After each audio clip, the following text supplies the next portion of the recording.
Paz do Senhor, Irmandade, como é que vocês estão? Espero que estejam bem, vamos orar? Oremos. Ó Cristo bendito, amado, nosso amado, todo-poderoso, a quem nós queremos todos os dias. Nós te louvamos, eu te louvo, Senhor. Eu te louvo, eu te agradeço. Nós queremos fazer parte. Ó Senhor, como nós queremos fazer parte, que a gente não esteja só pelas beiradas, mas que a gente participe, que a gente entenda que a gente tem pertencimento no Senhor. E eu te louvo por isso. Sê conosco, faz isso em nós, opera essa palavra em nós, por amor do teu nome. Amém. É isto, que palavra que tem agora no capítulo 12. Gente, vamos lá. Parábola dos lavradores. Lembra que eu falei que tinha mais uma parábola? É essa daí. Bora ler? Deixa eu pegar aqui uma outra cor. Acho que eu vou pegar o azul para ver se ele fica bom, se não vai marcar muito. Vamos lá, então? Diz assim, ó. Vamos ler a partir do 1 aqui já. Então, Jesus começou a lhes falar por parábolas. Certo homem... Ai, perdão, gente. Eu deixei baixo demais, né? Acho que sim. Vamos... Ó, tô batendo de novo. Deixa eu levantar um pouquinho, então. Ok, melhorou. Pra mim, melhorou. Ó, certo homem... Então, Jesus começou a contar uma parábola. Ele diz aqui, certo homem, vou grifar. Plantou uma vinha também. Certo homem plantou uma vinha, colocou uma cerca ao redor dela, cavou um tanque para prensar uvas e construiu uma torre. Depois, tá vendo aqui, ó? Depois arrendou a vinha, tá aqui a vinha, a alguns lavradores e foi fazer uma viagem. Naquela época da colheita, dá pra ler, esse azul tá dando pra vocês lerem? Acho que sim, né? Da colheita, enviou um servo, grifa servo, aos lavradores, para receber deles parte do fruto da vinha. Eles, porém, agarraram, então o servo, né, e o espancaram, e o mandaram embora. Olha isso, gente. Embora de mãos vazias. Então enviou-lhes outro servo, mas eles bateram na cabeça, humilharam. Enviou outro, e aí o qual mataram. Então enviou muitos outros. Em alguns eles bateram e outros eles mataram. Faltava-lhe ainda um servo para enviar. Nossa, tá muito forte, né, gente? Na câmera fica bem fortão. Não era forte assim, não. Mas eu vou terminar com ele aqui, então. Só esse. Então faltava um para enviar aqui embaixo, né? Vou trocar, porque senão acho que vai ficar ruim pra vocês. Faltava um para enviar. E aí ele vem falando aqui desse um que faltava para enviar, que era o seu filho amado. Tá vendo aqui? O seu filho amado. Por fim, enviou, dizendo, eles respeitarão meu filho. Os lavradores, porém, disseram uns aos outros, este é herdeiro. Venham, vamos matá-lo, e a herança será nossa. Assim eles o agarraram, né? O mataram e o lançaram fora da vinha. Olha isso. O que fará então o dono da vinha? O dono da vinha virá, matará aqueles lavradores e dará a vinha a outros. Vocês nunca leram esta passagem das Escrituras? A pedra que os edificadores rejeitaram tornou-se a pedra angular. Isso vem do Senhor e é algo maravilhoso para nós. Olha isso, coisa linda, hein, gente? Então procuraram um meio de prendê-lo. Quem, gente? Os mestres da lei, aqueles todos que estavam ali. Os líderes religiosos, né? Então procuraram um meio para prendê-lo, pois perceberam, olha isso, eles perceberam que era contra eles que havia contado aquela parábola. No entanto, tinham medo da multidão, por isso o deixaram e foram embora. Que história, né, gente? Tinha aqui o homem.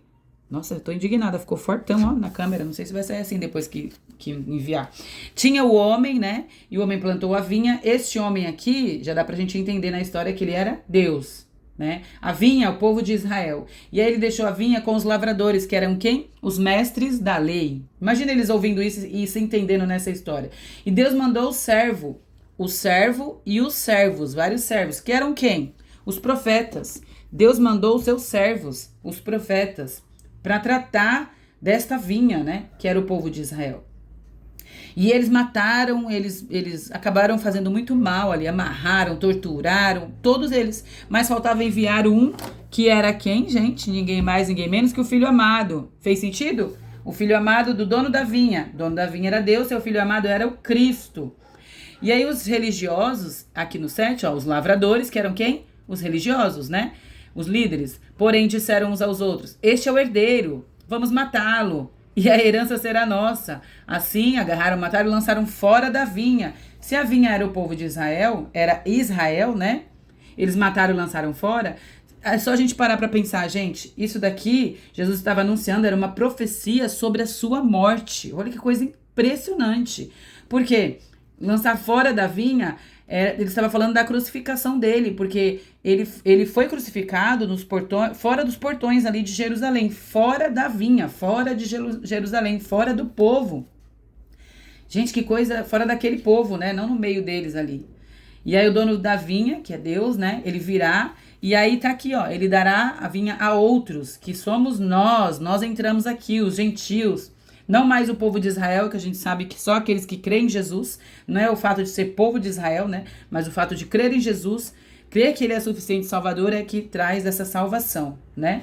É crer, não é usar aquele chá e fazer todos aqueles rituais, não é mais isso, né? É crer no Senhor Jesus. E aí vocês viram que interessante a parábola que Jesus contou? E ele anunciava a sua morte. Aí, continuando aqui, e vocês viram, né, que os líderes religiosos entenderam que estava falando deles, né? Eles entenderam, eles sabiam, né? E aqui no 14, aqui, ó. No 14, eles vêm testar Jesus mais uma vez, né? Eles estavam testando e pondo Jesus à prova. E eles perguntam assim, é certo? Tá aqui, ó. Ó, eles queriam apanhar Jesus em alguma coisa, nós estavam testando. Esse borradão aqui é o 14. E aí diz assim, ó, é certo pagar impostos a César? Devemos pagar ou não? Olha como eles estão incitando Jesus. Jesus, conhecendo a hipocrisia deles, perguntou. Aí Jesus conversa com eles e aí Jesus, sabiamente, a gente sabe que ele diz, né? Deem a César o que é de César. Jesus, chama atenção isso, né? Jesus conhecia a hipocrisia deles. Jesus vê a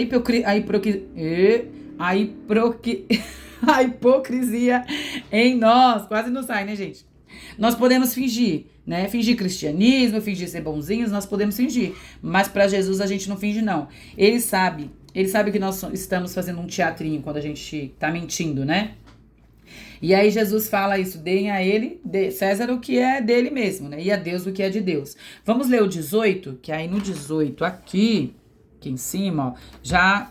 Lembra que eu falei? Marcos, naquele dinamismo todo, já muda aqui, ó. No 18, a ressurreição e o casamento. Depois, os saduceus, aí já era outro grupo, né, religioso, que diziam não haver ressurreição, eles não acreditavam em ressurreição, eles não acreditavam em anjos, eles não acreditavam em um monte de coisa.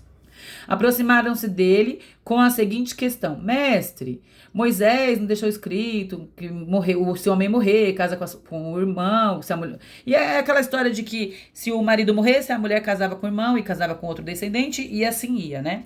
E aí eles perguntaram para Jesus: e no céu? Com quem que essa mulher? Essa mulher vai ter que marido? Se ela casou com um, depois casou com outro, quem vai ser o marido dela? Aí Jesus responde: acaso, a resposta de Jesus, não estão errados pelo fato de, não estão errados, vocês, né? Não estão errados por não conhecer a Escritura, nem o poder de Deus? Em outra tradução, assim, errais, na outra tradução tá interessante, tá assim, errais por não conhecer as Escrituras, nem o poder de Deus. E é isso que tá dizendo aqui, vocês erram porque não conhecem as Escrituras, nem o poder de Deus, né? Eles estavam ali assediando Jesus, perguntando coisas acerca da religião ali, né? Eles conheciam, eles não acreditavam e eles queriam pegar Jesus, assediando Jesus ali, para que Jesus negasse a existência da ressurreição. Olha que doido isso. E aí Jesus diz assim: vocês estão enganados, pois não conhecem as Escrituras nem o poder de Deus.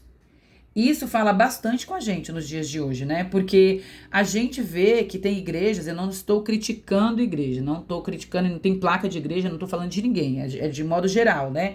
Mas a gente vê que tem irmãos, vou falar até irmãos, que focam bastante nas escrituras, mas negligenciam o poder de Deus. Já tem outros irmãos que focam bastante no poder de Deus, é o mistério, mas negligenciam as escrituras. O fato é, nós somos enganados quando nós não conhecemos as Escrituras e o poder de Deus. Porque ele fala assim, vocês errais, vocês estão enganados quando não conhecem a Escritura e o poder de Deus.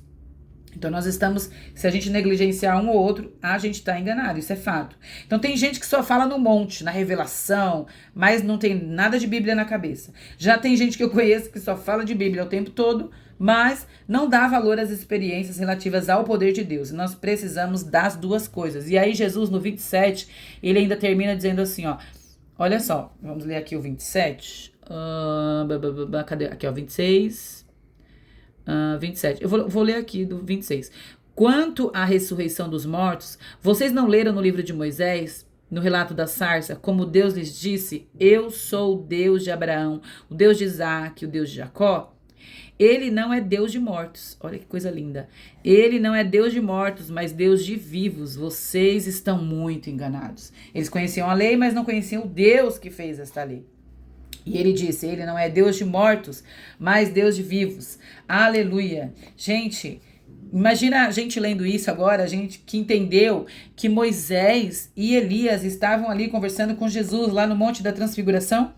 E aí a gente entende, né? Tem vida após a morte, tem uma vida depois da morte e tem ressurreição também. Aleluia, louvado seja o Todo-Poderoso. Vamos continuar lendo aqui.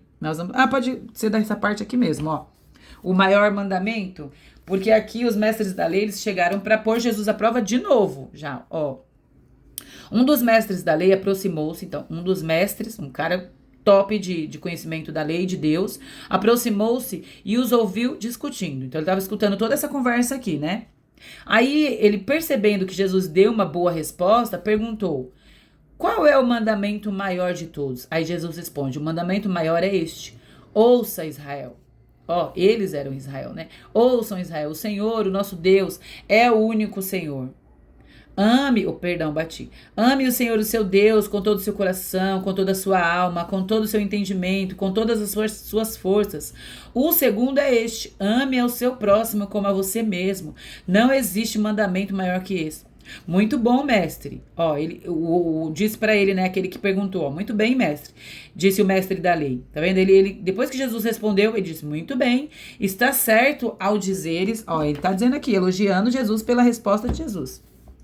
Está certo ao dizeres, Deus é o único e que não existe outro além dele, e que amá-lo com todo o coração, com todo o entendimento, com todas as suas forças e como ao teu próximo como a ti mesmo, é o mais importante de todos os sacrifícios e ofertas. Vendo que ele tinha respondido sabiamente, Jesus lhe disse. Então o homem, ele conhecia, ele deu parabéns aqui para Jesus, porque ele era mestre e conhecia exatamente a resposta de Jesus, ele concordou e ele responderia dessa forma também. Então ele era conhecedor extremo da lei de Deus. E aí Jesus, conhecendo da sabedoria dele, e diz assim, ó, você não está longe do reino de Deus. Misericórdia. Você não está longe do reino de Deus. Aí depois Jesus, ele vem aqui mais uma passagem onde eles falam quem era maior, Davi. Tem que ler aqui para entender, mas é bem tranquilinho, tá? Jesus diz assim, né? Como que ele pode chamar de Senhor o meu Senhor? Tá aqui no texto. E depois vem a oferta da viúva, que também é uma história muito conhecida, né? Aqui Jesus fala assim, ó, cuidado com os mestres da lei. Tá bem aqui, ó, é interessante. Ó, vou ler. Tá assim no 38. Ao ensinar, então ele explicou sobre Davi, o lugar de Davi, nessa coisa né, que eles falam, filho de Davi. E aí ao ensinar, Jesus dizia, cuidado com os mestres da lei. Eles gostam de andar com roupas especiais, saudações nas praças, nos assentos mais importantes, nas sinagogas, dos lugares de honras e banquetes, devoram a casa das viúvas e, para disfarçar, fazem longas orações. Estes homens serão punidos com mais rigor. Misericórdia, né? Aí depois já entra a história aqui, que Jesus estava sentado observando. Vamos ler o 41 e o 42. Jesus sentou-se em frente ao lugar onde eram colocadas as contribuições e observava a multidão colocando o dinheiro. Ele estava observando o dinheiro na caixa das ofertas. Muitos ricos lançavam ali grandes quantias. Então uma viúva pobre chegou e colocou 2 pequeninas moedas de cobre, de muito pouco valor. E há quem diga que são centavos que ela colocou ali. Gente, é impressionante. Vou deixar aqui porque essa coisa de não estar longe é a aplicação que a gente vai trazer aqui para isso que a gente leu, né? Vocês conseguem ver que esse homem aqui, que ele falou assim, ó, você não está longe do reino de Deus. Parece assim que é algo grandioso, não está longe do reino de Deus. Mas ele falou assim para mim, ó, olha a aplicação para nossas vidas, isso é para nós. Ele tinha conhecimento da palavra de Deus, mas ele não estava dentro do reino de Deus. Ele tinha um conhecimento gigantesco da palavra, das coisas de Deus, mas ele não estava dentro do reino de Deus. Ele não estava longe, mas ele não estava dentro. Então, que possamos pedir pela misericórdia, para a gente não ficar perto o suficiente para saber as coisas de Deus, mas não se relacionar com Ele. A gente tem que estar perto o suficiente para ter relação, para estar dentro do reino. Conhecer não é o mesmo que fazer parte. Vamos fazer parte, amando ao Senhor Jesus com todo o nosso coração, com todo o nosso entendimento. E que o Senhor faça isso e aplique essa verdade aos nossos corações, às nossas vidas. Louvado seja o Senhor.